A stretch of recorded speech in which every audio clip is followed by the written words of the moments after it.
Assalamualaikum warahmatullahi wabarakatuh. Saya Syaraf Hidayah Habibi, kelas 1 TNI NPM 23210201115. Saya akan menjelaskan sedikit singkat tentang materi-materi kelompok 3, yaitu yang berjudul syarat dan rukun pembagian warisan.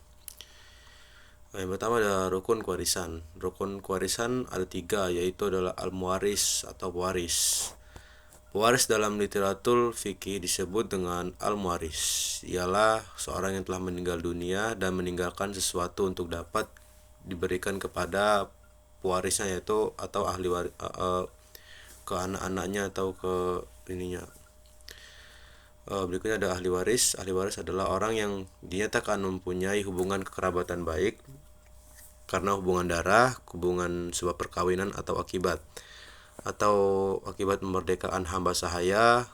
Syaratnya adalah ahli waris pada saat meninggalnya pewaris dalam keadaan hidup, serta di antara pewaris dengan ahli waris tidak ada halangan untuk menerima harta warisan tersebut.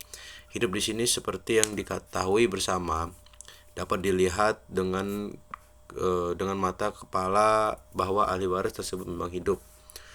Yang ketiga ada al-maurs atau al-miras, harta warisan. Harta warisan menurut hukum Islam ialah segala sesuatu yang ditinggalkan oleh pewaris yang secara hukum dapat beralih kepada ahli warisannya. Dalam pengertian ini dapat dibedakan antara harta warisannya. Dalam pengertian ini dapat dibedakan harta warisan dengan harta peninggalan. Harta peninggalan adalah semua yang ditinggalkan, sedangkan harta warisan ialah harta peninggalan yang secara hukum secara berhak diterima oleh warisannya setelah dikurungi biaya pengurusan jenazah, pelunasan utang, dan pelaksanaan wasiatnya. Syarat kewarisan itu adalah matinya muwaris, itu adalah orang yang mewariskan hartanya kepada pewaris. Dalam hal ini pewarisan baru terjadi apabila si mewaris sudah meninggal dunia. Ini berarti bahwa ketika mewaris masih hidup, menurut hukum Islam tidak ada memproses pewarisan. Yang kedua ada hidupnya waris atau ahli waris. Ahli waris adalah berhak mendapatkan warisan dengan syarat ahli waris tersebut benar-benar hidup ketika mewaris meninggal dunia dan mempunyai hubungan, baik hubungan nasab atau perkawinan dengan pewaris.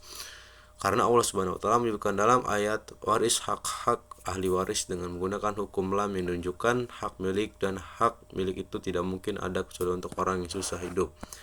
Yang ketiga, mengetahui sebab menerimanya harta warisan. Makna mengetahui di sini itu adalah tentang sebab menerima warisan adalah mengetahui hubungan antara si mayit dengan ahli warisnya. Apabila posisi sebagai suami, anak, ayah, ibu, atau orang lain, maurud tiroks adalah apa-apa yang ditinggalkan oleh orang yang meninggal dunia kepada orang yang ditinggalkan.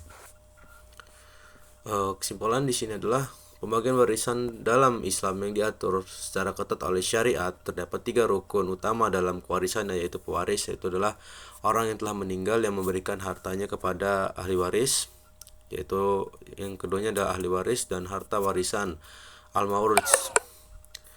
Syarat kewarisan meliputi bahwa pewaris harus benar meninggal dunia dan ahli waris harus hidup pada saat kematian pewaris serta mengetahui sebab menerima harta kewarisannya. Sekian penjelasan dari saya tentang syarat dan rukun pembagian warisan. Saya akhiri. Wassalamualaikum warahmatullahi wabarakatuh.